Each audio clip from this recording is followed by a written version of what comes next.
On a souvent besoin d'un plus petit que soi, dit Jean de La Fontaine dans Le Lion et le Rat. De cette vérité, l'histoire que je vais vous raconter aujourd'hui fera foi. En effet, notre intestin abrite des milliards de petits êtres vivants, invisibles à l'œil nu. C'est ce qu'on appelle le microbiote intestinal. Entre lui et nous, c'est le grand amour. Nous entretenons une relation de symbiose avec ce microbiote qui participe à notre développement, stimule notre système immunitaire et assure notre bien-être. En contrepartie, nous prenons soin de sa diversité et sa richesse de par notre alimentation variée et riche en fibres végétales. Un microbiote sain dans un corps sain. Mais il arrive parfois que nous n'ayons plus le temps de prendre soin de nous et de notre microbiote. Trop occupés, trop pressés, manger sain, pas le temps pour. Le gras devient notre nouvel allié. Conséquence, notre microbiote commence à perdre des membres importants de sa communauté. Les bactéries dégradant les fibres diminuent, certaines fonctions ne sont plus assurées. Notre relation avec le microbiote bat de l'aile. La symbiose est rompue.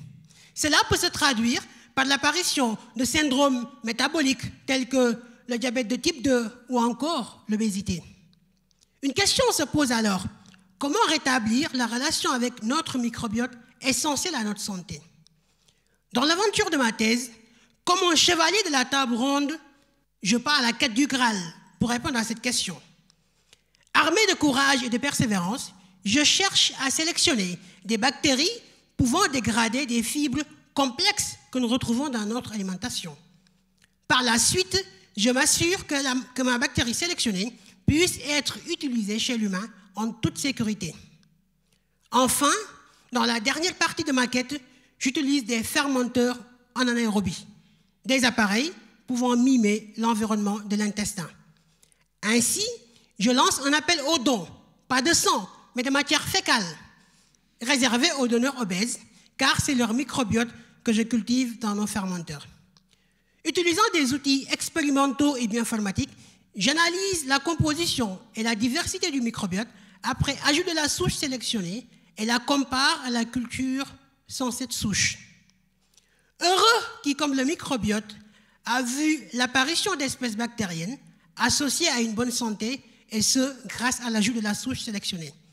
Ce travail permettra de proposer une bactérie probiotique afin de restaurer des fonctions dans l'intestin de personnes obèses, car oui, on a souvent besoin d'un plus petit que soi.